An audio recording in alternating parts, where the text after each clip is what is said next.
This April 1st, have you considered sending your loved ones a piece of old poop in the mail? Sure, most people wouldn't be too thrilled to receive a gift like that. But if you happen to know any paleontologists, then a petrified poop could be one of the best gifts you could give. Because while traditional fossils, shells, bones, teeth, can tell us what ancient animals were like when they died, their poop can tell us how they lived.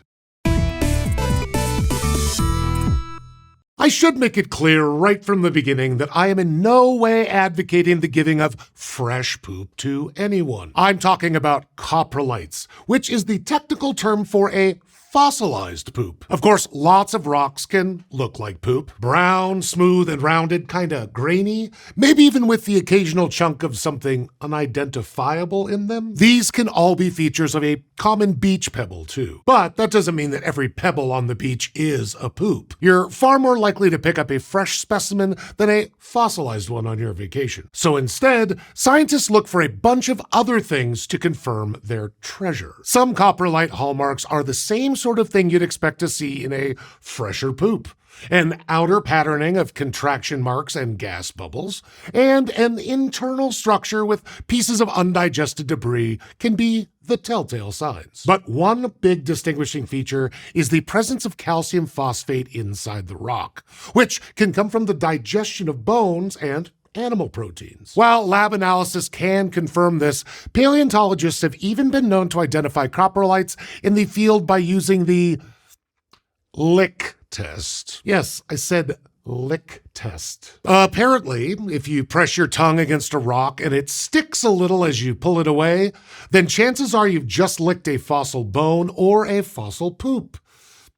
Lovely. It might sound gross, but coprolites are really more rock than poop by the time they reach your tongue. In order for them to be preserved, fossilization needs to start pretty quickly after being deposited, so that they're not recycled by hungry bacteria and other decomposers. Under the right conditions, the soft, squishy stuff of poop becomes completely replaced by hard, durable minerals like that calcium phosphate. Carnivores eat all the parts of their prey and make poop that is already full of bone debris, making them more likely to be replaced and preserved compared to the poop of their herbivorous cousins. But calcium phosphate can come from other sources, and poops from many different creatures have been found in the fossil record. The challenge then is to figure out who pooped your fossil poop, which is not always an easy task. Occasionally, chemical analysis can find traces of DNA or other biological molecules that can pin down the source, but since everything is typically replaced with new minerals, this kind of certainty is rare. Instead, scientists look at a whole bunch of things to pin down the pooper, like the age of the surrounding rocks and the presence of other animal fossils. Then, the coprolite size and shape can be compared with modern examples and the relevant anatomy of the culprit. In this way, paleontologists have identified coprolites from trilobites, sharks, crocodiles, dinosaurs, hyenas, and many more. So, once you've confirmed your poop-shaped rock really is poop, and you have a decent idea of who it belonged to, then you can get to the good stuff.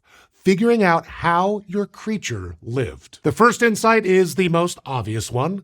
Coprolites can tell you what an animal ate. Back in 1998, researchers looked in detail at a Cretaceous coprolite so large that it could only have been produced by a huge animal, like Tyrannosaurus rex. Inside the fossil, which is about as long as a forearm and nearly twice as thick, the researchers found bone fragments. And not just a few. Up to half of the entire coprolite was made up of pieces of bone that had been fractured before being swallowed. This study, when it came out, turned what we thought we knew about T-Rex's feeding on its head. Based on how modern predatory reptiles feed, scientists thought that these carnivorous giants would have focused mainly on tearing flesh off their victims. But the coprolite showed that they were capable of making bigger chomps, ripping flesh and crushing the bone of, for example, a Triceratops frill in one devastating movement. This revelation helped to change our view of T-Rex's behavior and its physical strength. Previously, researchers had doubted that the dino's teeth were up to the task, but this king-sized poop showed definitively but they were. Not every dinosaur coprolite tells of devastating predatory strength, though. Another study of Cretaceous coprolites, this time thought to be produced by the herbivorous titanosaurs, surprised scientists with the range of plants they contained. These fossil poops had fragments of cycads,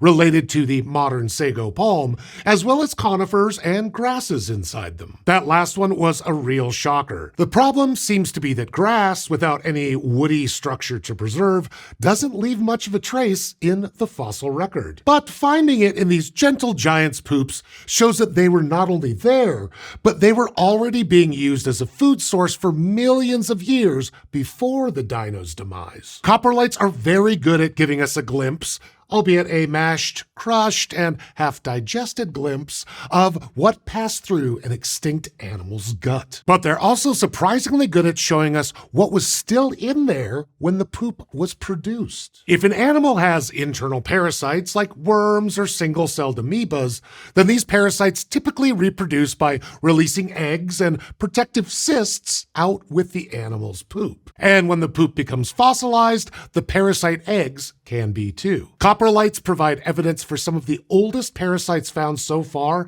in the animal kingdom. Clusters of tiny tapeworm eggs, each around 1/10 of a millimeter in diameter, have been identified in 270-million-year-old shark poop from the Permian period. And a sample of Triassic poop, which researchers think was produced by something like a crocodile, contains at least 5 different types of parasite. The researchers think this unfortunate animal probably got its parasites from feeding on a range of other animals, like fish and amphibians, which had the parasites themselves. Findings like this not only give a complete picture of an animal's physiology, but they can also help give information about their population density and behavior. For example, scientists have studied the numbers and types of eggs and cysts found in ancient human poop, and in places they routinely left their poop, like latrines. These show that among ancient humans, the amount of parasitic infections increased when they shifted from nomadic to agricultural societies,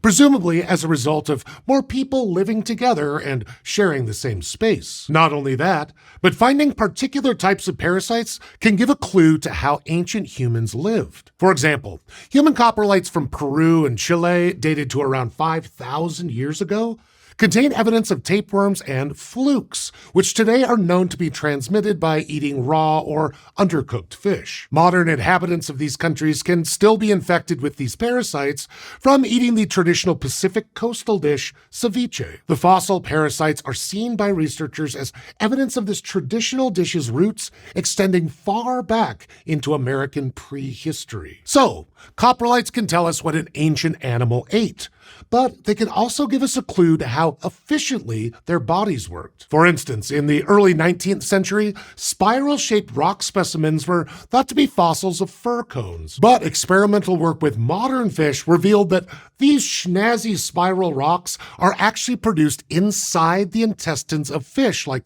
sharks, making them a kind of internal coprolite, a poop preserved before being pooped. And in addition to being cool looking, these spiral intestine stones tell an important story, because this kind of gut, known as a spiral valve, has evolved to have extra surface area over which nutrients can be absorbed. They're more efficient than the traditional tubular style, and a sign of a body and metabolism suited to getting more out of every meal. And remarkably, fossils of this kind have been found in rocks dating all the way back to the Ordovician, around 450 million years ago. In contrast, dinosaur coprolites show that these animals did things very differently. In Alberta, Canada, scientists picked apart a perfectly preserved poop that probably belonged to a carnivorous tyrannosaurid from the late Cretaceous. The internal texture was so finely fossilized that the researchers were able to find bundles of undigested muscle fibers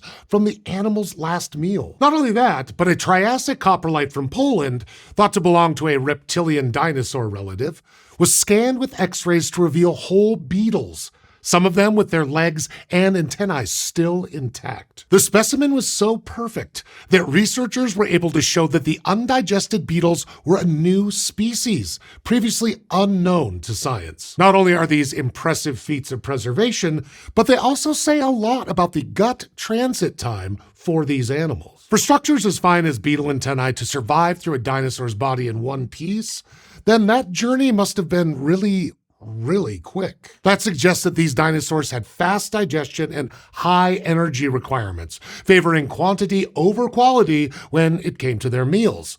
Unlike modern crocodiles, for example, which can sit and digest for days. So we've seen that coprolites can tell us about an animal's diet, its parasites, and its digestion. But there's one more insight we can get from these fossil poops, and that's the creature's role in the wider ecology. For example, researchers studied 35 coprolites discovered in a cave in New Zealand, dating between 6,400 and about 700 years ago. Using DNA analysis, they showed that these coprolites belong to the now extinct moa, a large flightless bird that was endemic to New Zealand. In the fossil poops, they found evidence of 67 separate species of plant, including a number of intact, undigested seeds. This not only suggests that these birds played an important role in helping to disperse plant seeds for reproduction, but it also reveals the extent of that dispersal. The variety of plant species in their poops suggested that they browsed widely between surrounding forests and grasslands, and may have roamed more than 600 meters just to reach certain plants. In this way, the cave coprolites are helping to paint a picture of the moa as it lived in its environment. It was a generalist herbivore with a wide-ranging impact on the local ecology. So whether you want to learn about an animal's diet, the shape of its intestine, or how far it walked for food, coprolites have you covered. And we have you covered if you're a SciShow Rocksbox subscriber. This month, we're sending everyone a coprolite from the late Cretaceous of Madagascar. If you're interested in getting authentic fossils and minerals like that in the mail, visit complexly.store/rocks to find out more. And do feel free to take my word for it rather than licking it to test for yourself. If you're a SciShow Rocksbox subscriber, you're going to love the latest Crash Course. It's finally time for Crash Course Geology. The Earth we know is very different than it was 2 billion years ago, and yet geologic rules and processes remain the same. By uncovering these constants, we can reveal our planet's past, learn how to thrive in the present, and prepare for the future. In this 25-episode series, you'll learn the basic principles of geology as they guide you on a tour of the Earth's past, present, and future. And you can watch it right now on the Crash Course YouTube channel.